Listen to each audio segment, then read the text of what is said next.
এবার কি বিজেপির অন্নপূর্ণা ভান্ডার প্রকল্প চালু হতে চলেছে রাজ্যে?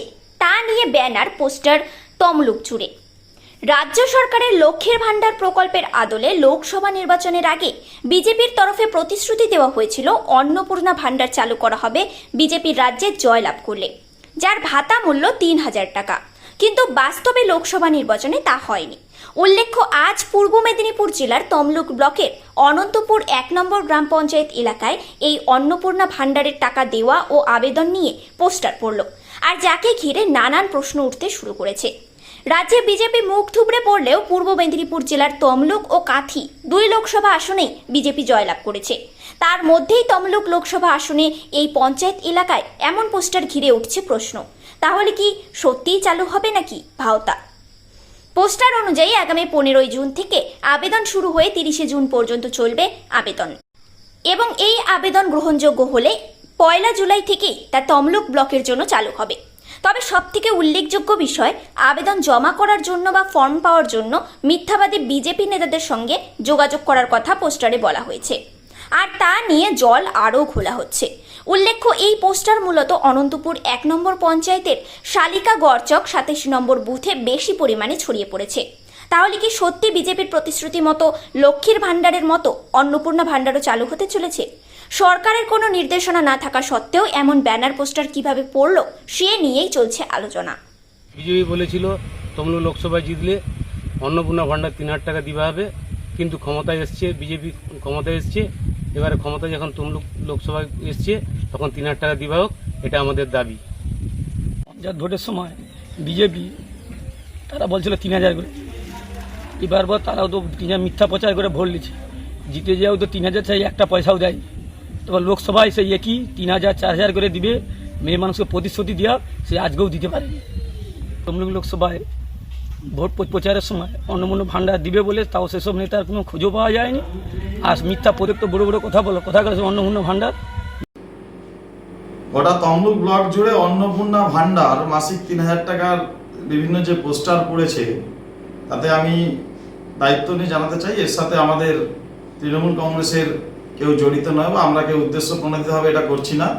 সাধারণ মানুষ এটা করছে, বাংলার সবথেকে বড় গদ্দারের কাছে জানতে চাইছে বা তারা আবেদন করে গদ্দারের কাছ থেকে পেতে চাইছে। কারণ এই গদ্দার অধিকারী ভোটের সময় বলেছিল যে ভারতবর্ষে নাকি বিভিন্ন জায়গায় নাকি তারা মানুষকে প্রতিশ্রুতি দিয়ে বছরে ২ কোটি চাকরি, ১৫ লক্ষ টাকা এইসব পূরণ করেছে, এবং তারা ক্ষমতায় আসলে তমলুক আসন জিতলে এবং কেন্দ্রে ক্ষমতায় আসলে মহিলাদের মাতৃশক্তিকে মাসিক ৩,০০০ টাকা করে লক্ষ্মীর ভান্ডার, যেটা আমাদের ভারতবর্ষের শ্রেষ্ঠ মুখ্যমন্ত্রী মমতা বন্দ্যোপাধ্যায় ১,০০০ টাকা দেয়, সেটা নাকি তারা ৩,০০০ টাকা করে দিবে।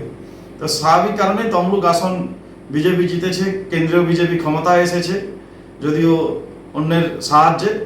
স্বাভাবিক কারণে সাধারণ মানুষ দাবি রাখছে, আবেদন করার জন্য তাদের কাছে জানতে চাইছে বিজেপি নেতাদের কাছে যে এই অন্নপূর্ণা ভান্ডার কবে থেকে পাবে। কিন্তু যদিও বাংলার মানুষ ২৬-এর নির্বাচনে এই মিথ্যাচার এবং এইভাবে অন্যায়ভাবে প্রলোভন দেখিয়ে যে বেশি দিন ক্ষমতায় থাকা যায় না, সেটা কড়াই গন্ডায় বুঝিয়ে দিবে। সারা বাংলার সাথে সাথে মেদিনীপুরের সংগ্রামের মাটি, মেদিনীপুরের মানুষ কখনো বিক্রি হয় না। গদ্দার ভুল বুঝিয়ে বিভিন্ন প্রলোভন দেখিয়ে এই ভোটে কাউকে কিছু জনকে প্রভাবিত করতে পেরেছে ঠিকই, কিন্তু সেটা বেশি দিন স্থায়ী হবে না। তমলুক ব্লকে অনন্তপুর ও ১ নম্বর গ্রাম পঞ্চায়েতে কিছু ব্যানার ছাপিয়েছে তৃণমূলের বোখাটে নেতারা। তমলুক ব্লকের এই লোকসভা নির্বাচনের পর তমলুক ব্লকের শুভবুদ্ধি সম্পন্ন বাসিন্দাগণ তৃণমূলের দুগালে দুটি কোষে থাপ্পড় মারার পরও এরা যে ব্যানার ছাপিয়েছে, আমি বলবো এরা নির্লজ্জতার প্রতীক। এদের মধ্যে মিনিমাম লজ্জাবোধটুকু নেই বলে ওরা ব্যানার ছাপিয়েছে। ভারতীয় জনতা পার্টি আজও বলছে যে যদি পশ্চিমবঙ্গের শাসন ক্ষমতায় ভারতীয় জনতা পার্টি আসে, তাহলে তার পরের দিন থেকেই পশ্চিমবঙ্গের মহিলাদের জন্য অন্নপূর্ণা ভান্ডার ৩,০০০ টাকা চালু করা হবে। আজও আমরা বলে যাচ্ছি, এর পরের নির্বাচনেও বলবো। সেটাকে নিয়ে তৃণমূলের নেতারা ব্যানার ছাপিয়েছে চুরির টাকায়। এই ব্যানারও চুরির টাকায় ছাপানো, যেখানে চুরি ধ্যান চুরি জ্ঞান, এরা চুরিকে সর্বস্ব মনে করে এরা রাজনীতি করে, সেখানে তমলুক লোকসভায় এই চুরি ধ্যান জ্ঞান সম্পন্ন নেতাদেরকে থাপ্পড় মেরে ঘরে ঢুকিয়ে দিয়েছে। তমলুক ব্লকের কথা যদি ধরি, 8টি গ্রাম পঞ্চায়েতে ভারতীয় জনতা পার্টি লিড পেয়েছে এবং বুথ জেতার নিরিখে যদি ধরা হয় 11টি গ্রাম পঞ্চায়েতে ভারতীয় জনতা পার্টি এই মুহূর্তে তার অঞ্চল দখল করার ক্ষমতা রাখে। যদি লজ্জাবোধ থাকতো তাহলে এই গ্রাম পঞ্চায়েতগুলিতে হারের দায় স্বীকার করে নিয়ে পদত্যাগ করা উচিত ছিল এবং তমলুক পঞ্চায়েত সমিতিতেও আর রাজ করার মতো ক্ষমতা তৃণমূলের নেই। সুতরাং আমরা মনে করি এই বিদায় ঘণ্টা যে আপনাদের এই লোকসভা থেকে দেখানো হয়েছে, সেই বিদায় ঘণ্টা দেখানোর পর এখানে আর কোমর সোজা করে দাঁড়ানোর মতো ক্ষমতা এই তৃণমূলের নেই। কারণ এখানকার মানুষ, শুভবুদ্ধি সম্পন্ন মানুষ বুঝে গিয়েছে যে এই চোরেদেরকে আর জায়গা দিয়ে লাভ নেই। সুতরাং আমরা বলবো আপনাদের আচার ব্যবহার, ভব্যতা বোধ শিখুন এবং কিভাবে সৌহার্দ্যপূর্ণ সৌজন্যতা বোধ রেখে রাজনীতি করা যায় সেই লক্ষ্যে হাঁটুন। আমরা চাই গণতান্ত্রিক পদ্ধতিতে যদি কোনো কিছু বলার থাকে আপনারা আসুন, আমরা তৈরি আছি এর যোগ্য জবাব দিতে। সুতরাং এই ব্লক থেকে বিদায় হয়েছেন, আস্তে আস্তে সারা পশ্চিমবঙ্গ থেকে বিদায় নেবেন। নিজেদের মধ্যে কোন্দল তো আর বাকি নেই। মুখ্যমন্ত্রী, এখানকার যিনি প্রার্থী ছিলেন, তিনি তো বারবার বলেছেন তাকে হারানো হয়েছে। সুতরাং লজ্জাবোধ থাকলে আজকে ঘরে চুপ করে বসে থাকতেন, মানুষদের অপেক্ষায় এখানকার মানুষ কি চাইছেন তার উপর ভিত্তি করে চুপ করে বসে থাকতেন।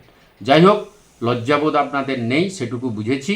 আমি তমলুকবাসী হিসেবে এবং তমলুক ব্লকের শুভবুদ্ধি সম্পন্ন মানুষদের উদ্দেশ্যে বলতে চাই, আপনারা আমাদের আশীর্বাদ করেছেন। আপনাদের জন্য লড়াই করার জন্য ভারতীয় জনতা পার্টির প্রতিটি সৈনিক আগামী দিনে রাস্তায় নামবে। আমি আশিস মণ্ডল, সহসভাপতি, ভারতীয় জনতা পার্টি তমলুক সাংগঠনিক জেলা এবং বিরোধী দলনেতা তমলুক পঞ্চায়েত সমিতি। দেখতে থাকুন নিউজ প্রাইম টাইমস, আপনাদের সাথে আপনাদের পাশে।